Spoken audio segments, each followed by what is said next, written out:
On today's episode of the John Campea Show podcast, Spider-Man Across the Spider-Verse just made 5 times what the first film did on its opening preview night. Tom Holland has announced that he and Marvel and Sony have officially started meeting about Spider-Man 4, but those talks are currently on hold.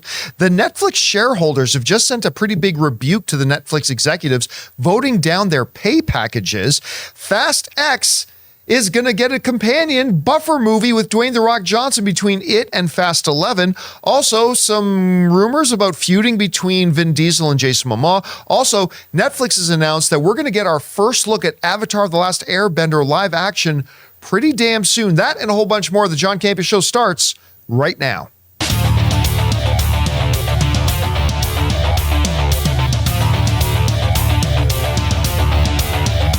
Well, greetings and salutations, everybody. Welcome to the best damn movie-related show on the planet Earth, the John Campea Show.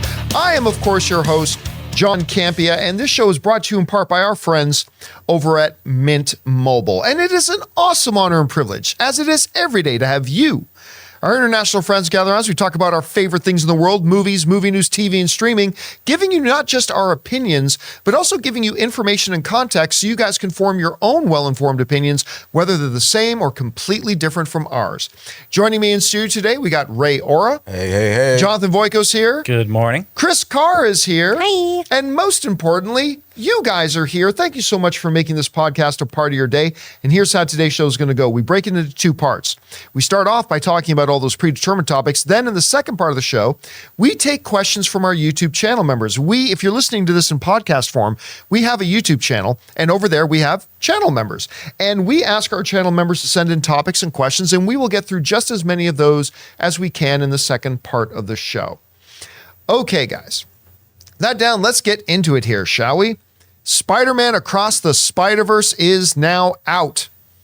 I went to go see it yesterday. I know Ray has gone to see it yesterday. Chris, did you see it yesterday? Yes, I did. Chris did indeed see it yesterday. Did Jonathan see it? No. No. Womp womp. No, we knew Jonathan wasn't seeing it, unfortunately. But we got some numbers already for the first preview night. Of course, Thursday is considered preview night. Let's put this in context. The first Spider-Man Into the Spider-Verse movie made $3.5 million on its opening preview night. The reports are now saying that Spider-Man Across the Spider-Verse made $17.35 million in its preview night, which is basically 5x. It's basically 5, just a hair short of 5 times. Now, at $17.35 million on its opening night, this gives, according to Variety, Across the Spider-Verse the second highest preview gross for an animated movie behind only The Incredibles 2 with $18.5 million on its opening preview night. So this is a very good start. Now, they're saying right now the projections that the opening weekend for Spider-Man Across the Spider-Verse is anywhere between 80 and 90 million. I think it may exceed that. But even at the low end, at $80 million, let's say it makes $80 million opening weekend, that more than doubles what Spider-Man Into the Spider-Verse made on its opening weekend at $35.4 million. This number is impressive. And part of the reason why I think it's going to exceed that 80 to 90 million is word of mouth. People are not just saying this movie is good. Some people are saying it's one of the best movies they've ever seen. Some people are saying it's one of the greatest comic book movies that's ever been made. Some people are saying it's one of the best animated movies that's ever been made. A lot of people are saying it's one of the most visually creative and unique films that you've ever seen. All of those. All of those things. All of those things are correct. I am still punch drunk from the movie. So I'm not objective right now. It's a recency bias. And I'm not ready to sit here and say this might be the greatest comic book movie of all time. It's certainly in the discussion. Give me a few days to digest and watch it a few more times, and maybe I'll even out a little bit. But the movie is absolutely, remarkably phenomenal. The last time I remember coming out of a movie almost dazed from like, what did I just watch? Was the first time I came out of Spider-Man, or it's not Spider-Man, Captain America Winter Soldier. And I remember the first time walking out, because that was that 70s political intrigue vibe sort of thing. I remember we came out of that movie never believing that a comic book movie could be like that, right? And I remember me and a bunch of other people walked out of that movie, that advanced screening they showed us, almost dizzy and looking at each other and going, what did we just watch? And I had that feeling coming out of Across the Spider-Verse. It is so bombastically creative. And Chris, I don't know if you'll agree with the statement. One of the things I said in my out of the theater reaction to it was, this movie is incredibly complicated, but in the hands of great storytellers, the audience never gets lost. Yeah. They tell a very complicated story, but they tell it in a way that is very one foot in front of the other, and the audience never gets lost, and we're always right up. We know exactly what's going on at all times, and we never feel like in the shuffle of everything, in the bombasticness of it all, do we ever lose sight of what the movie is, where it is, and where it's going. And these box office results, again, are pretty damn impressive, and that's why I think this word of mouth, Chris, is why this movie is going to exceed that 80 to 90 million. I don't know that for sure. Maybe we'll wake up on Monday or Sunday and we'll get the numbers as like, 89 million, which would be great. Yeah. Way better than the first one opened. But I think it's going to exceed that. What was your general impression of the movie, and what do you think about these numbers, and how big of an opening weekend do you think it can be? Freaking loved this movie so much. Oh my gosh. Breakneck pace the whole time. And to your point too, this does multiverse better than most things I've seen do multiverse. I'll say this is the, listen, I love Everything Everywhere All at Once. Yeah. I'm not saying this is a better movie overall than the Best Picture winner, but as a multiverse movie, nothing else touches this. This explains it so well, and not in a way that ever dumbs it down for you, and not in a way that's ever convoluted. You can, and pardon the pun, but you can follow this web so easily. One, because of the visual component of it, but two, just because of the way it's explained and acted out throughout the film. It's really easy to understand this concept and the greater concepts that they then start throwing at you and challenging you with. I think that's the most interesting thing here, is challenging you with some of these superhero tropes and things, which I think is very, very cool and fun. This movie's phenomenal. Honestly, even if it just stays the course, right? If it has this consistent kind of 17-ish kind of number floating throughout the rest of the weekend, this is still going to be in around 70, right? Yeah. So I think this is going to blow those projections out of the water because everyone is so hyped about it. And it's one of those things too. I know sometimes I'm guilty of this. I go, ooh, people are overhyping this movie for me. It's going to let me down. Maybe I should wait a little bit on it till that kind of dies down. Get your butts to the theaters, because truly, one, I don't want things spoiled for you. I really don't. It's a bummer when that happens. And two, this really does live up to that hype that everyone's been spouting. Now, it's up to you, obviously, if you do think this is the greatest superhero animated film, et cetera, et cetera. But man, this is a great movie. And for any of those people who I know I talked about, maybe you're on the fence about bringing your kids to this, while it is a lot of dark, heavy concepts, I think your kids are going to be fine. That's me personally, as somebody who only is raising 2 terriers. So I could be talking out my butt on this. But man, this movie was phenomenal, and I cannot wait to go see it. I think I'm going to see it every day this weekend. Ann and I walked out, and we got in the car, got home immediately. No, in the car, we dropped Ray off, and then we pulled out our phones and we booked the next tickets for later that night. Yeah. I mean, and I'm going to see this 4, 5, 6 times in theaters, because the highest praise I can personally give a comic book movie is when I say it's not just a great comic book movie, it is a great movie. Absolutely. And I said, Ray, you were there, but we didn't get you on the on the instant reaction coming out of it. What did you think about Spider-Man Across the Spider-Verse? I can say for sure right now, without recency bias, it's the best animation I've ever seen, ever. I don't know how many times I have to say ever. We don't either. I meant, it's just the uniqueness, the things they do from not just like scene after scene. It's like, it gives you a different look, a different perspective with colors that pop so much. And every action is filled with like some sort of graphic, some graphic, like how do you call it? Boom with it. Like everything someone does in that film. When in doubt, say boom. You see it on screen. And I can say this for sure, that this is the best animation I've ever seen. As far as the best comic book movie, I'm going to let it marinate for a little bit, but it's really good. Everyone should see it this weekend. I don't know what's wrong with the Oscars, whatever. This should be up for some awards other than best animated film. Well, I'll tell you what, I did open mic last night, a late open mic, because we went to go see the movie a little bit earlier in the day. And this is what I said at the point. I cannot conceive of the notion that this movie does not get a nomination, not for the cop-out best animated film feature, but for best film of the year. And I'll say, and I said this last night, if we end up being in a year that 10 other films are better than Spider-Man Across the Spider-Verse, I will say that this is the greatest year we've ever had in movies in the history of cinema. Now, again, we got a lot of time between now and the end of December. It's June. But I'm saying if 10 more movies come out that are all better than this movie, it's going to be the greatest year for movie ever. I keep thinking about the CinemaCon we were at, and Phil and Lord Miller. Lord Miller, yeah. They came out and said, "Oh, what we have is still not finished," and we were like, "What? It's been so long." I could see after last night, they took their time. Yes. They did it right. They waited. They delayed it. It's crazy. And it came out perfect. Well, and to that point, right, it was so cool to see the finished product. Yeah. Because, like, one of the opening scenes we saw very, very rough 2 CinemaCons ago, and that was, oh my gosh, I've seen the scene, but it's so different in completion. Yeah, It's some so of the cool. scene that they showed us was finished. Some of it was pencil sketch. Yeah. Some of Vulture it was wasn't even in what we saw. We just saw the stick, like the stick. Yeah. Vulture. Yeah, it was kind of It was crazy. amazing. So, Jonathan, what did you think of the movie? What do you got- That's what right. do you You got- didn't see it. Oh, I What forgot. movie are you guys talking about? Barbie. I should see it. Barbie. Yeah. All right. Anyway, guys, yeah, so that's, I agree with Chris. I think the word of mouth alone, don't get me wrong, I'm not saying this movie is going to make 200 million opening weekend, not at all, but from that projection of 80 to 90, the word of mouth has been off the chart and deservedly so, and I think it's going to get into the hundreds. Yeah. I think it's going to hundreds. Not a bad thing if it doesn't. Yeah. But even at the low end at 80, that more than doubles what the last film did. So that's deserves pretty. it. That tracks almost break even by second weekend. Jeez. All right. That's awesome. With that down, let's stay on the theme of Spider-Man a little bit, shall we?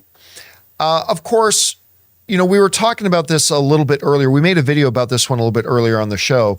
When you look at the Spider-Man films with Tom Holland, they have made 880 million, 1.13 billion, and one of the biggest films in the history of cinema at $1.91 billion. The Tom Holland Spider-Man franchise is, by any metric, a ludicrous success. And with that kind of money, there's no chance in hell there's not going to be a Spider-Man 4. There was some speculation that Tom Holland's contract is done, the move on. No. Well, don't worry about that. It is indeed coming. Amy Pascal the other day mentioned that they are currently working on getting a Spider-Man 4 together. And now Tom Holland has actually doubled down on that. He said, not only have some stuff been happening, I've been in meetings already. He said this, I'm quoting this from Variety, but Tom Holland said this, I can't talk about Spider-Man 4 right now, but I can say that we have been having meetings. We've put the meetings on pause in solidarity with the writers, Holland said. There's been multiple conversations, though, and at this point, it's very, very, very early stages. So that is how far along. I mean, he's saying very early stages. Absolutely it is, but it's far enough along that they're actually bringing in the lead actor of the franchise to actually sit down and have meetings, and they're already discussing it. They're already talking about this thing is already on the path to coming to be. So, we were talking about this a little bit earlier in a video we did on the YouTube channel, but Chris, I wanted to ask you, because you weren't here, what do you think Darn about you 210. what do you think about the notion that, Holland has already started having meetings with these folks? Was it always a foregone conclusion that there was going to be a fourth one? And what do you think about the fact that they're saying, even though they're not right, the studio people and him aren't in the WGA, that they've decided for now that until the WGA strike is done, they've decided to stop all their meetings? What do you think about all that? Well, the halt because of the WGA, classy move, smart move too, right? You can't do this without a writer. And as we know, if you want to ever be part of the WGA, we're not going to cross that picket line. Right, folks? Thanks. So there's that. That's my own inherent union bias. But we knew we were getting more Spider-Man movies, especially with Tom Holland. I know that we had that lovely trilogy, but I feel like that was this story, right? And now we're moving on to a new chapter with some new things going on that honestly is going to, I assume, and this is my own opinion, I think we're going to go on to that kind of classic Peter Parker story, him living in the one-bedroom apartment in New York, him trying to sell pictures of Spider-Man, maybe for meat, maybe for money. Who knows what JJ's going to pay him this time. But I'm excited to see that version of this come into fruition and see Tom continue to grow into the role. Because I know we all kind of see him as this, teenager and everything. He's not. He's a young man. And I'm excited for him to transition into this part of his life and to see where this story's going and how he's going to get MJ and Ned back. Because he's gotta. I think they die. How dare you? I'm kidding. Gets them back by letting them die. You have the nicest thoughts I've ever heard. Everyone's going to be happy and fine, and love will win. Ned's going to get in a car accident. Oh He's my gonna be on gosh! life support Honestly, the though, whole that is the movie. Parker luck. That would be very the Spider-Man. Parker luck and all that. I just know that I'm very excited to see whatever they're going to do, wherever they're going to go with this. And it's kind of nice hearing that, the process has already started, but how long will it be paused? That's now the big thing, right? Yep. Because with the writer's strike on, they're pausing, and this isn't the only project. A lot of projects right now are on hiatus. Even some movies and TV shows that were actually being shot are now stopped. Some because they need writers to keep things going, but even some that have their scripts already locked, they're just saying, no, we're not going to work while the writer's on strike. So, and this is only going to get worse if the directors and actors go on strike. So here's hoping. I don't have a lot of hope for it, but let's keep double fingers crossed that all sides are able to find a compromise that makes everybody a little bit unhappy and a little bit happy, and they can get this thing done. That'll be best for everybody if they can. At least I hope they can. All right. With that down, guys, we're going to take just a brief second here and thank one of the sponsors of today's episode of the John Campea Show podcast, our friends at Rocket Money. Guys, we want to thank a sponsor of this video, Rocket Money. The average person has around 12 paid subscriptions. Think about that. If you think you're only subscribed to a handful of services, you might want to double check. With Rocket Money, you can quickly identify and cancel all of your unwanted subscriptions. Rocket Money, formerly known as Truebill, is a personal finance app that finds and cancels your unwanted subscriptions, monitor your spending, and helps you lower your bills all in one place. Rocket Money will quickly and easily identify your subscriptions for you so you can stop paying for the ones you don't want and don't even use. Simply find the subscription you don't want and press cancel, and Rocket Money will cancel it for you. No more long hold times with customer service or tedious emailing back and forth. Rocket Money makes canceling subscriptions as easy as the click of a button. My wife Ann and I moved out of Burbank 2 years ago, and one of the first things I discovered when I loaded up Rocket Money was that I was still paying for a gym membership I haven't even been to in Burbank in 2 years. So stop throwing away your money. Cancel unwanted subscriptions and manage your expenses the easy way by going to rocketmoney.com/Campea. That's rocketmoney.com/Campea. rocketmoney.com/Campea. And thank you to our friends at Rocket Money for sponsoring this episode of the John Campea Show. All right. That down, guys. Let's get on to the next topic here. This one's interesting, and it is connected to that writer's strike that we were just talking about a little bit. There's been a vote amongst the shareholders, the actual owners of Netflix, the shareholders, about whether or not to approve the executive salary package, the payment that the executives are going to get. Now, just to put this in context, they have two CEOs, they have co-CEOs. Sarandos, I always pronounce the name. He gets, his package is $40 million a year. His co-CEO, I believe, is $34 million a year. Yep, Peters. Then they have some other executives get $14 million a year. The CFO gets $14 million a year. The marketing executive, I think, gets somewhere in the neighborhood of $11 million a year, so on and so forth. The executive package, a lot of money. Well, according to a report now coming out of Variety, the shareholders have said no. This is what's said. In a symbolic rebuke of Netflix's top executives, company shareholders voted against approving the compensation packages of leadership, including co-CEOs Ted Sarandos and Greg Peters. At the streamer's June 1st annual shareholders meeting, investors failed to approve the proposed exec pay package of 2023. The vote came after the Writers Guild of America had urged investors to vote against Netflix's executive compensation measures in a letter that they put out earlier on Tuesday. Now, the WGA leadership said something very interesting. They said this: shareholders should send a message to Netflix that if the company can afford to spend $166 million on executive salaries last year, then it can afford to pay the estimated $68 million per year that the writers are asking for in contract improvements and put an end to the disruptive strike, which is a Pretty strong thing to say. Now, it needs to be pointed out for anybody who's asking, so wait a minute, does that mean the Netflix executives aren't getting paid?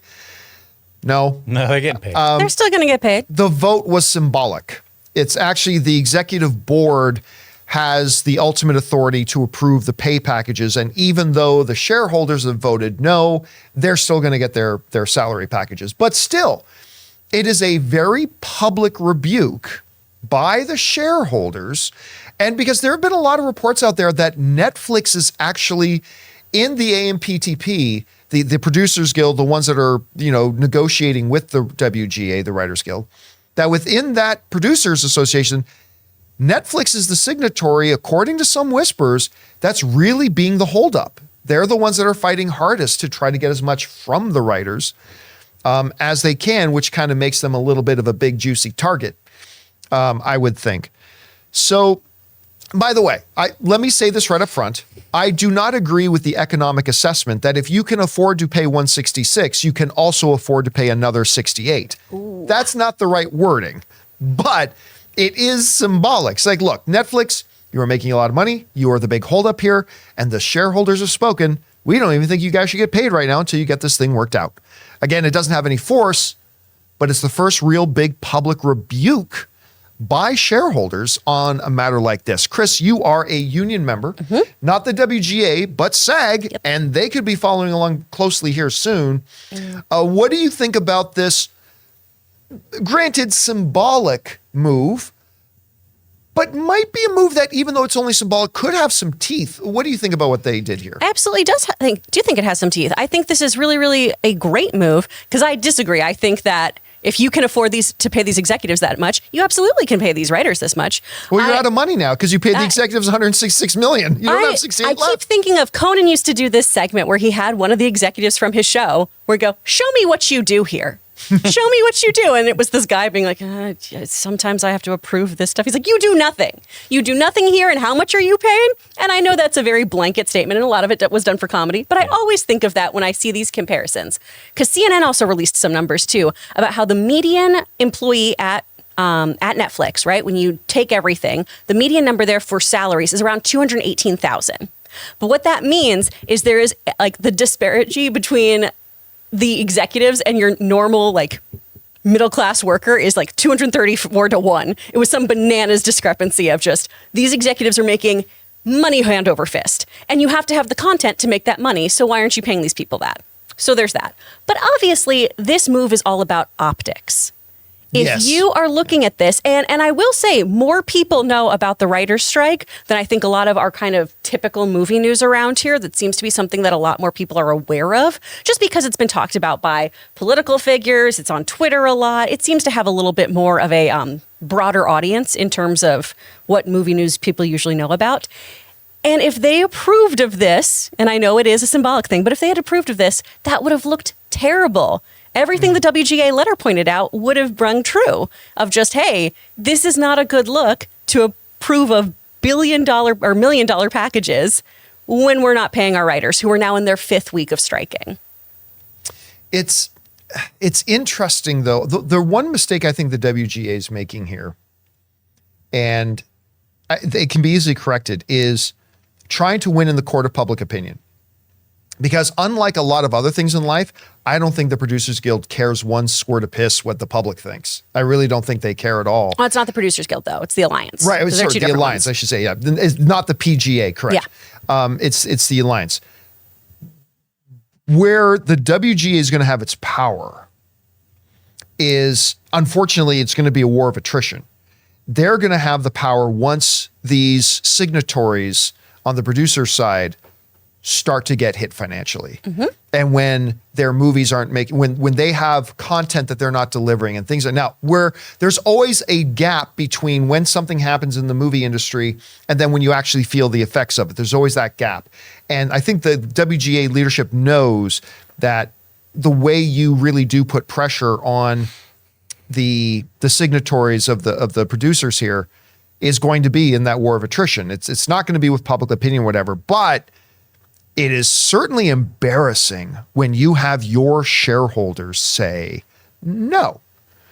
And it's, I wonder if there will ever be consequences of the fact that the executive board is still going to do what they're going to do. They're still going to approve these packages. Like these guys are still going to get their $40 million. But I wonder if at some point the shareholders do something about that to say, you know what?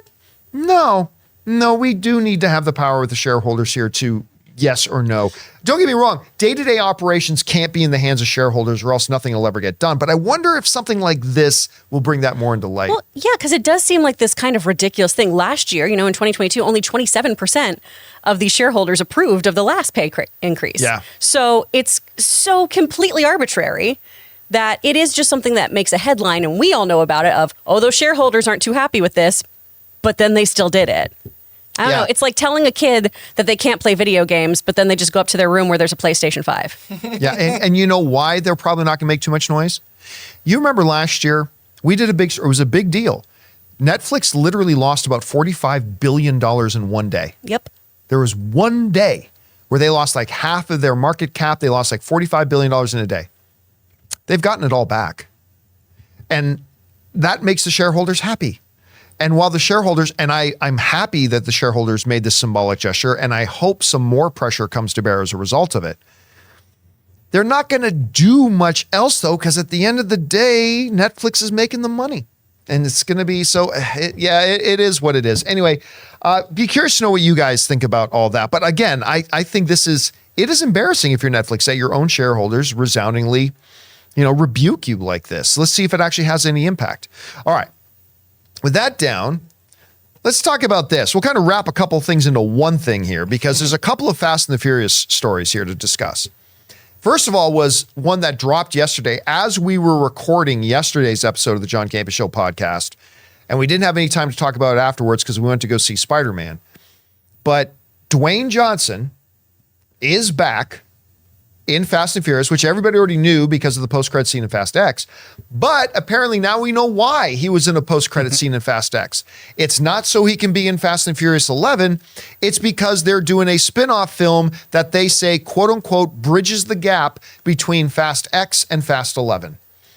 But it's not Hobbs and Shaw 2. Oh. Because I don't think Jason Statham's going to be in it. But they're saying this is going to be a story that bridges Fast X to Fast X 11, which makes me think he's not going to be in 11. And according to reports, Vin Diesel will not be in this movie. It is a standalone movie that I think will involve Dante, Jason Momoa's character, which if you saw the post-credit scene for Fast X, you understand how that's going to work out. So interesting. I brought up some numbers a little bit earlier today. Chris, we looked at all the box office that the Fast and Furious movies made.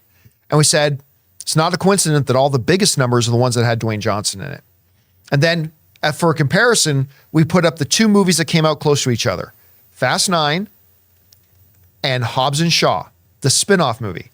And the spin-off movie made more money than Fast 9 did. Granted, See, I watched the one that's important. Yeah, that's right. Now, granted, Fast 9, we got to take that with a grain of salt. That Fast 9 came out, closer to the pandemic recovery period as the theaters were reopening and movies are starting to come back out again. I mean, so you got to take that with a grain of salt. But still, it's interesting to see that a little spin-off movie with none of the core characters from Fast and Furious made more money than Fast 9 did. Also, I think it's important to the folks at Fast 9, Universal, and the people who make Fast and Furious because, look, the reality is Fast 10 is not doing great by Fast and the Furious standards. As a matter of fact, if you look domestically, that's here in the US, Fast X has been in theaters 1 week longer than Little Mermaid has. Do you know what movie Americans are more interested in watching? Little Mermaid. The Little Mermaid has made more money in the US than Fast X has. And if you had told me that a few months ago, I would have said you're crazy. That Americans are more interested in Fish Girl, a live action remake, than they are in Fast 11. Now keep in mind, Fast 11 is getting the vast majority of its money in the international audience and is doing much, much better there, 100%. If you had told me Americans are more interested in Little Mermaid than Fast X, I wouldn't have believed that. And even now, even though it was out longer than Little Mermaid and other things like that, it is still a question if Fast X is even going to break even. as of today's recording, Fast X is sitting at about, I think it's $528 million worldwide. We went over last week the numbers. This movie needs to make about $750 million. Other people are saying it needs to make more than what we're saying. Like my estimation is it needs to make 750. Others are saying it needs to make more than that. It needs to make still more than $200 million. And the vast majority of its box office has already been made. So I don't know if that kills the idea of a third Fast X movie or not. But now on top of all that, there are reports going around that, for the record, I do not believe. Oh, okay. But there are reports going around that Dwayne Johnson has a big problem with Jason Momoa. Oh, you mean Vin There are- Diesel? What's that? Vin Diesel. What did I say? Dwayne Johnson. Oh, sorry, Vin Diesel. Thank you. Vin Diesel. No problems between Dwayne Johnson and Jason Momoa. But that Vin Diesel has big problems with Jason Momoa and the way he played his character. It is saying in here, what was the quote that I got here? That Vin Diesel is upset with the actor for stealing his thunder, and for, let me see if I can get this quote right, for overacting and scene stealing. And that he's very upset. And now Jason Momoa has heard that Vin Diesel's going around telling this to people and he doesn't appreciate that and blah, blah, blah. That's the rumor. I don't buy the rumor. Just to be clear, I don't. It's an easy rumor to start. Because what I said, we made a video about this earlier today. What I said about it was, look, Vin Diesel and Dwayne Johnson's beef had to do with work ethic, had to do with a lot of different things, stuff like that. The stuff they're saying that Vin Diesel has a problem with Jason Momoa over makes no sense to me. Because if you're Vin Diesel, this is your franchise. You want other people to come in. It don't matter. Guess what? If you're on a hockey team, sorry guys, I'm going to use a hockey analogy, right? You don't care if it's the other guy that scores the winning goal in overtime. You just want to win. That's it. You want to win. And in a Fast X movie where not a lot of positive stuff is being said about it, one of the consistent things is people seem to like Jason Momoa's Dante. Guess what? That reflects well on Vin Diesel. Anything that is a win for the movie is a win for Vin Diesel. And so I don't buy this whole story here. But again, a lot of people are talking about it. Anyway, Chris, let me ask you. Mm-hmm. What do you think about Dwayne Johnson coming back? Do you think the numbers kind of made it inevitable that he would come back? Because remember, Dwayne Johnson's also still kind of licking his wounds over Black Adam. I was going to say. What do you think about this chat about this feud now between Momoa and Vin Diesel? If it is real, could that affect their ability to get in other new stars for Fast 11 or Fast 12 if that does happen? I don't know. What do you make of this whole situation? First of all, the Momoa and Diesel thing just seems ridiculous and childish. And maybe there's some validity to it, but I don't buy into it. I just don't think that's a thing. You don't dog on somebody who's getting you good reviews for your movie. Like the gleaming little bit of hope in there, that teaspoon of hope for this franchise right now. Nah, you're not going to dog on You'd that. have to be psychotically egotistical. Yeah. Destructively egotistical. Yeah, which, I mean...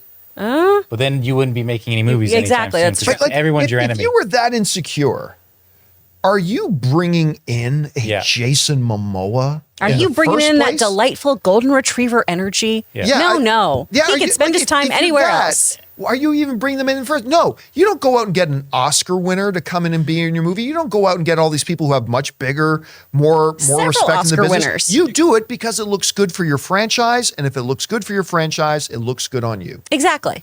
Right? So that, I poo-poo all of that. Now, I find very interesting that we're getting more Hobbs. One, because this is the film I am aware of and have seen and I'm so familiar with. So yay, more Hobbs. But I also find it much, much more interesting that both of these gentlemen are having to kind of reel back what they've said about the other. We're sorry. Yeah, and kind of hang their heads a little bit and say, you know what, I think we need each other and let's make this work for both of us, is how it feels right now. Hey, I'm not going to do another movie with you, but I'll be in your franchise still. Right. I'll be that tether between the two films. Because, yeah, Dwayne Johnson, huge movie star, but man, Black Adam was not what he thought it was going to be. He thought that he was going to have a very different role over at Warner Brothers. Yeah. So he needs to make sure he's maintaining this relationship with Universal and having a really, really great relationship with this franchise that for the most part, has been very successful for him. Yeah. And if he can breathe new life into this and kind of help resuscitate this film to the next one, I think Vin Diesel is going to have to view him with a different light too. So hopefully this is an example of winning cures everything. Losing also makes you reevaluate. So if you're not doing well, a lot of times you got to just go, all right, I guess I got to work with this guy who I might not like too much, but sometimes we make some magic together. Let's see if that happens again. Maybe Jungle Book 2 will come out. Jungle Cruise. Jungle Cruise too. Jungle too. Cruise. Nope. Yeah, no, not a lot of interest over here on a Jungle Cruise too. All right, hey guys, with that down, let's get into one more topic here today. One of the shows that I am oddly really looking forward to seeing is Netflix's live action version of Avatar: The Last Airbender. So excited. The casting has been wonderful. I mean, seriously, the casting job they've done in this, I think, has been absolutely wonderful. I'm actually kind of excited. Like, I never watched Avatar: The Last Airbender until the pandemic. And I was like, well, everybody's always talking about this. I should give it a shot.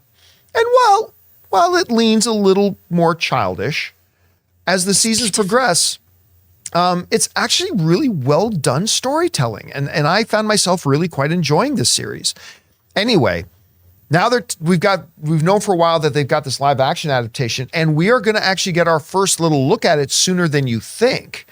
This comes to us from the director's writing, an official promo for Netflix's Tudum Brazil. That's the Tudum. Tudum Brazil event confirmed that the first preview of the streamer's take on Avatar: The Last Airbender will take place during the event on June 17th. So 2 weeks from now, basically. Starting at 5:30 p.m. Brazil Standard Time. The Tudum event is confirmed to be streamed worldwide on YouTube. So, with all the talk, and we've been talking about it now for a couple of years about this thing coming, all the anticipation, we're about to get our first little taste about what this thing's going to look like, what it's going to feel like. I expect about 10 seconds.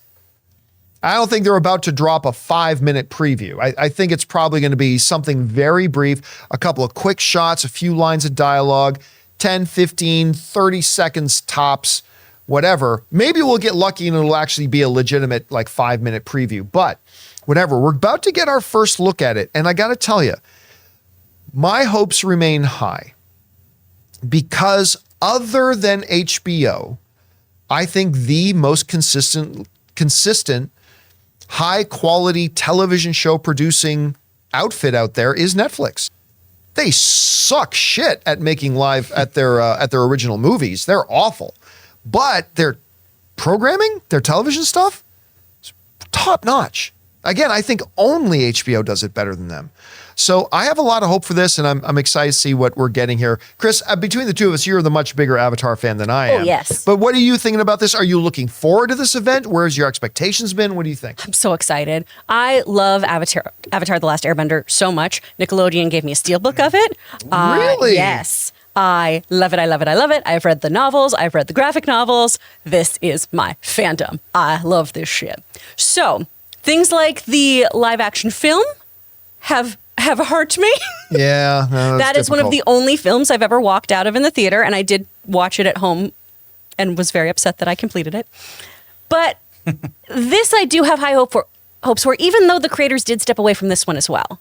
So there is that little bit of hesitancy here, but this cast is so amazing. Having Appa from Kim's Convenience play Iroh is inspired. Daniel Day Kim as Fire Lord Ozai is going to be so good and so properly menacing. Because that's one of the things I liked about this show is even though, sure, the first season does skew a bit more towards a younger audience, the threat and danger is so real. And I think you need that childlike wonder and understanding of the world at the beginning to then see how war and its atrocities change people and children and make you have to step up and sacrifice things in your lives. I think that kind of trajectory is one of the smartest things about the show, is that your viewer typically could grow up with it. But also if you're an adult watching it, it's, oh my gosh, yeah, this is through the eyes of a child. This is horrible. And Fire Lord Ozai is this real terrible threat throughout the entire thing. So I'm excited for Netflix to do it. I did want somebody like a Netflix, like an HBO to do it as well, so that it would have that kind of gravitas. So we would see the spoils of war in a really horrific way, because the show kicks off with genocide. Yeah. An entire people is wiped out. And I don't think they're going to shy away from any of that. Just from the still images and everything that we've seen little glimpses of, I really feel like they're going to lean into this show and really make it their own. So I'm cautiously optimistic. I'm curious. What did you think about The Legend of Korra? I like Legend of Korra. I don't think it's as great as Avatar: The Last Airbender, but I feel like after it got into its like halfway through its second season or so, I felt like it really found its stride. I felt really upset that Nickelodeon ended up pulling the show early. A lot of it you got to see online, and I think they got a shorter episode release as well. But again, those comics are really, really great. If anyone is jonesing for more Avatar 2, there's an amazing comic book line that gives you so much more stuff. You find out about what happened to Zuko's mom. You find out all this stuff with Korra in the spirit world. It's incredible. Did you guys watch Avatar: The Last Airbender? Unfortunately, no, actually. But I know that Brazil does get the drop on a lot of popular stuff. Like they get the first looks at a lot of comic their cons are animated amazing. stuff. I know they have these auditoriums. I watched this video of this auditorium filled with Brazilians watching Dragon Ball Super or Dragon Ball Z. And they do it in like big family community forms. So man, I the love there in Brazil is crazy for the properties that they enjoy. What's the name of the big convention? Isn't it the CCXP? Yeah. Something like that. We really should go to that someday. Oh man, Because that thing's getting bigger and bigger and bigger all the time. Yeah. Like and I've always wanted to go to Brazil. It shows that a lot of the people who create these things appreciate the fandom over there. Yeah. Because they'll drop things that we don't see here. Because I've always wanted to walk around in a thong Speedo out in public, and I understand that down in Brazil you can do that. Do we have bleach in the kitchenette for my eyes? Ticket for one. Yeah. Ticket for one. That's what that trip gonna be like. Oh, my dad used to work in Brazil, though, and he always talks about how beautiful it is. Oh, So- I'd love to see Brazil. All right. Guys, with that down, we are now going to move over and start taking your questions that our YouTube channel members have been sending in for the show. Now, before we get to those, though, we're going to take just a quick second to thank a couple more sponsors of today's episode of the podcast, our friends at ExpressVPN and my mobile service provider, Mint Mobile.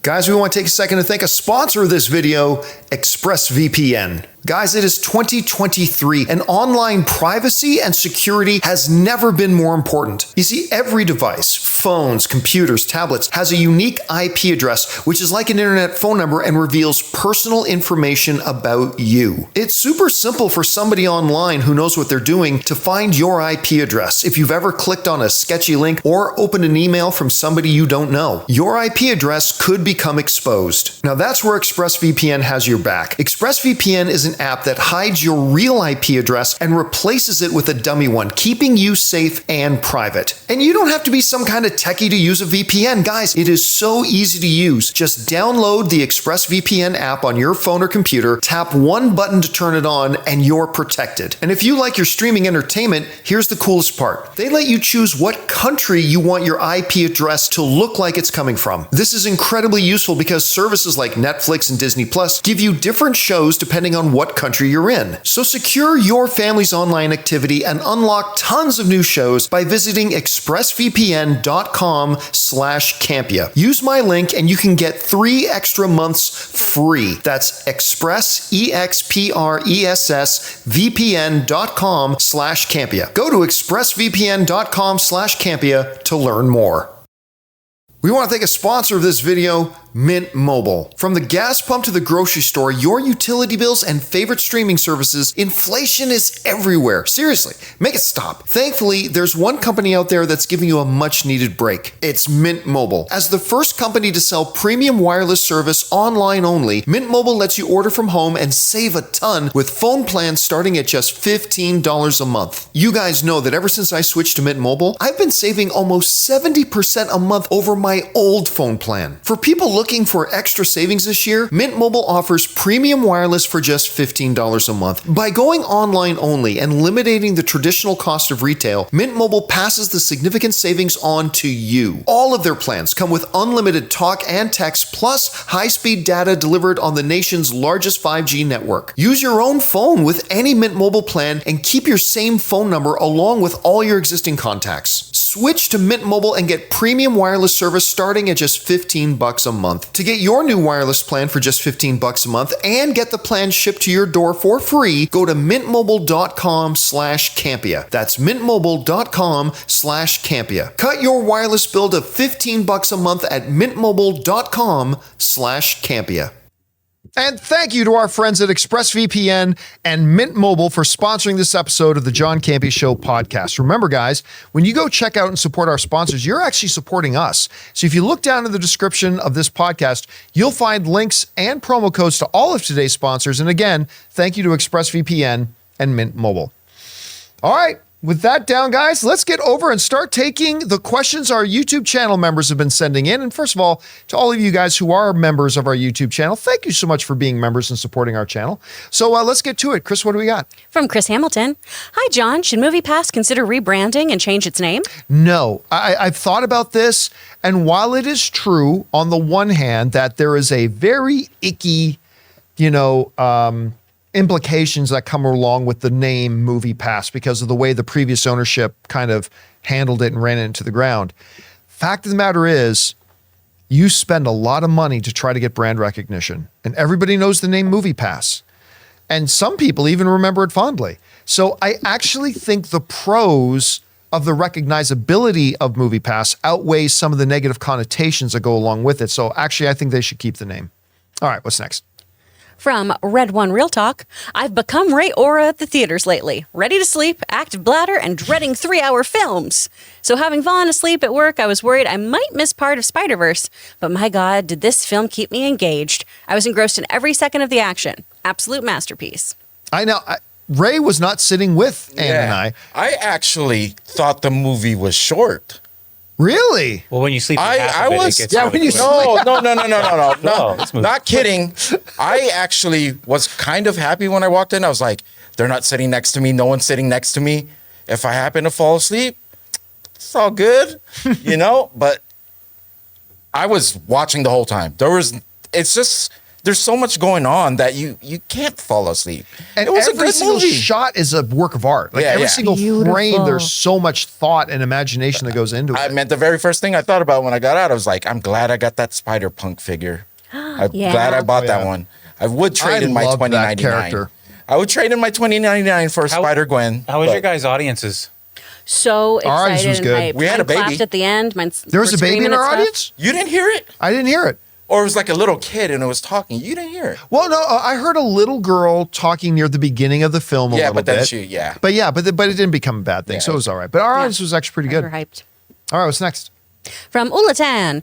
Gang, happy Friday. We all know how OP Dom is the fast... In the Fast overpowered Dom is in the Fast series. It seems the only place the franchise can go next is to the multiverse. If you were writing, who do you have winning Dom versus... who do you have winning? Dom versus Xander Cage versus Riddick versus Groot? Groot. Well, Groot. Yeah, I mean, Yeah. that's obvious. No matter how overpowered they make Dom. But Beyond that, Riddick. again, one of my things that I appreciated about Fast X is the fact that they reeled in the ridiculousness of it a little bit.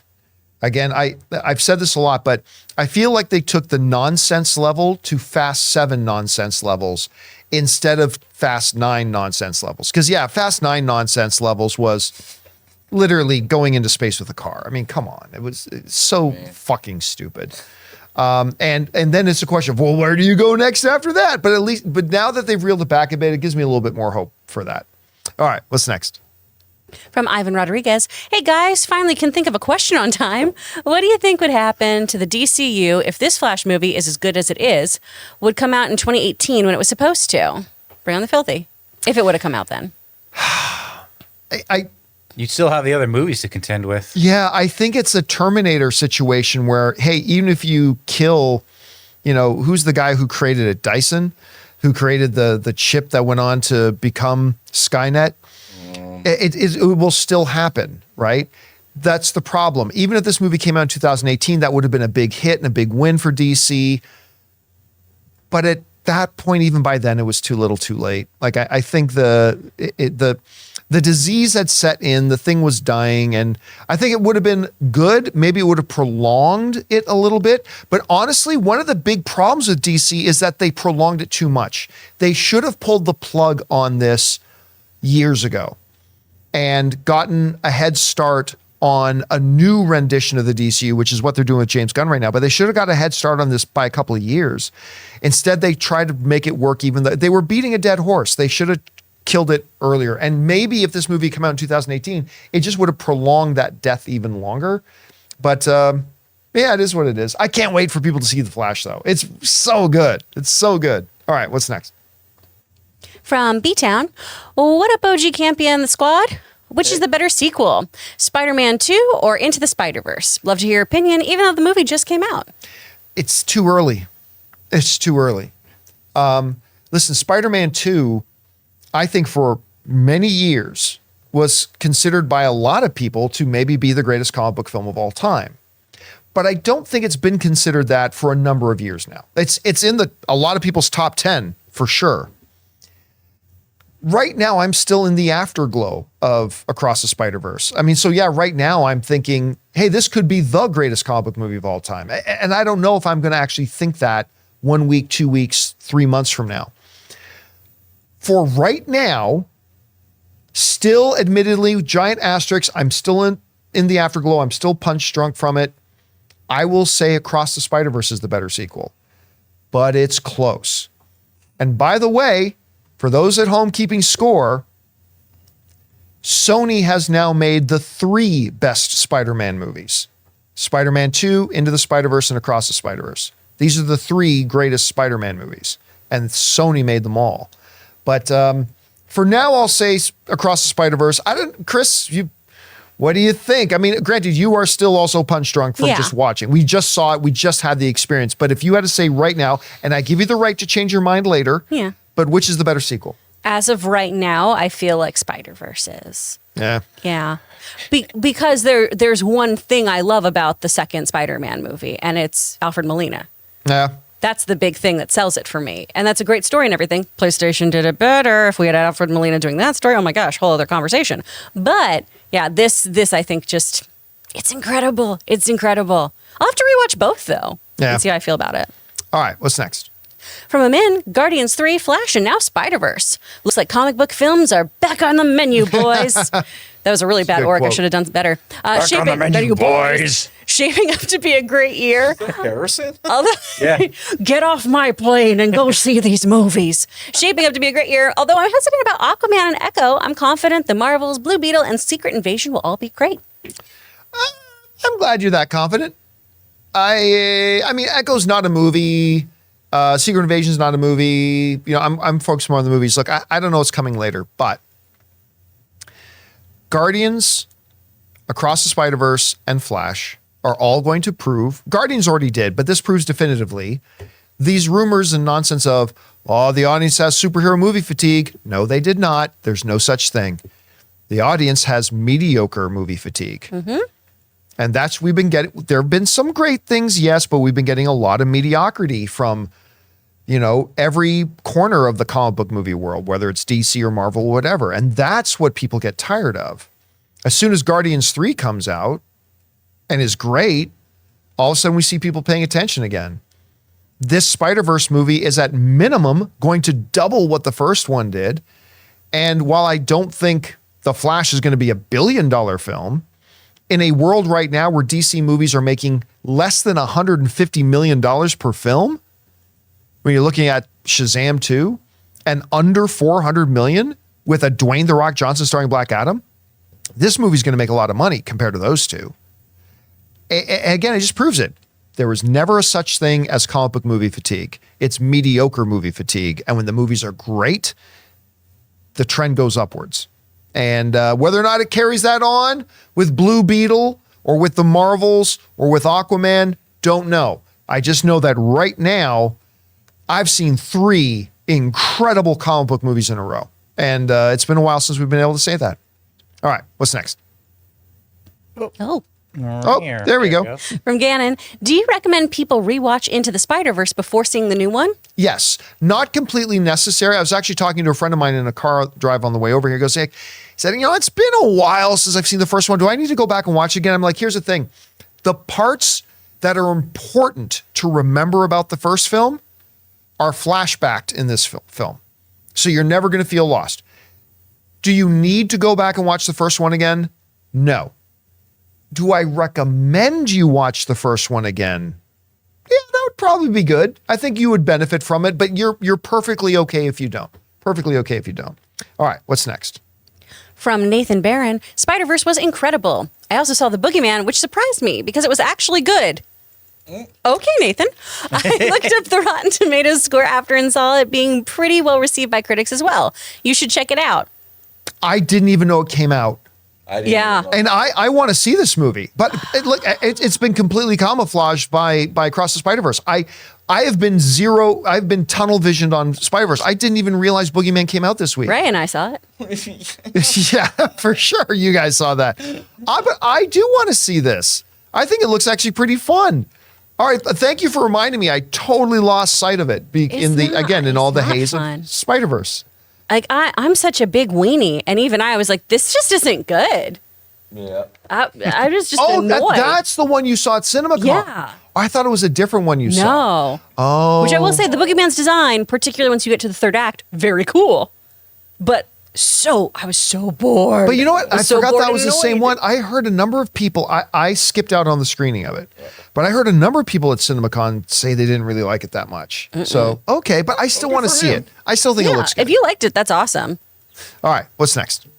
From Dildar the Glorious. Saw Across the Spider-Verse yesterday. It was simply incredible. A landmark in animation and deserves all the awards. Sucks to see some people hate it, though, because of the ending and refusing to call Miles Spider-Man with a movie filled with Spider-Man like he's the only one who can't be because of his skin color.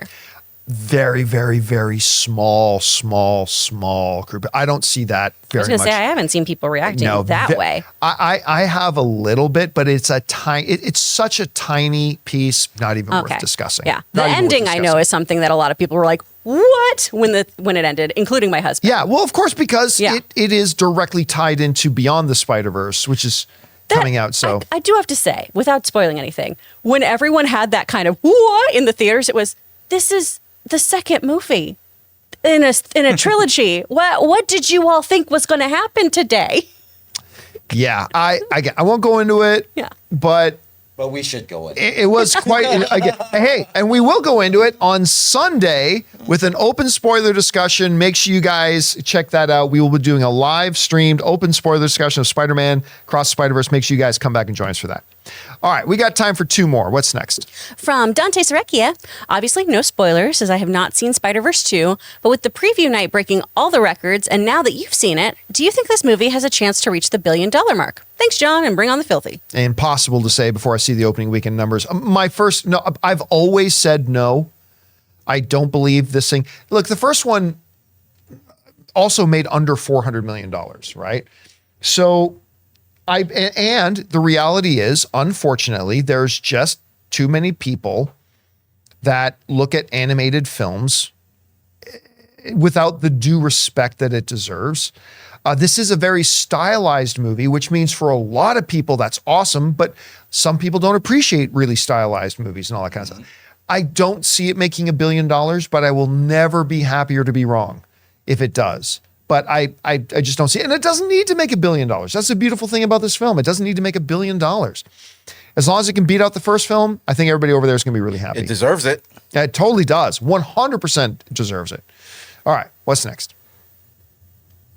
From Yosef. Dear John, with talks of Spider-Man 4 being rumored, where do you see the story going? Do you think Peter finds the symbiote that Venom left at the bar? No, I don't. I think they're just going to abandon that.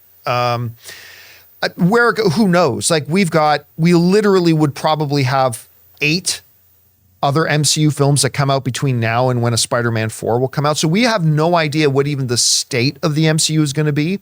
So it would pretty much be folly to even try to wonder or guess about where will Spider-Man 4 go when the world of the MCU could look very, very, very different than it does right now by the time a Spider-Man 4 even comes out.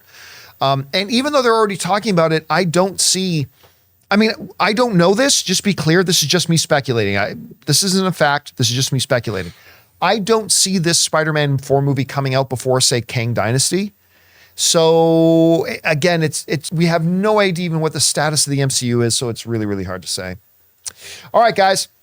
With that down, that'll do it for today's installment of the John Campea Show. Thank you so much for being here and making this podcast part of your day.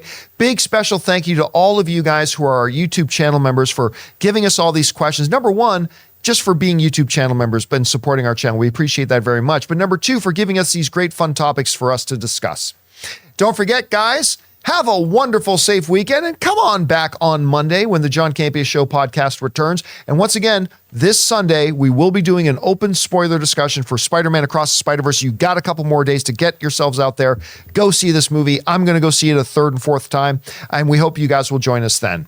So, for everybody in the room, Ray Ora, Jonathan Voico, Chris Carr. Bye. I'm John Campea, and until next time, my friends, bye-bye.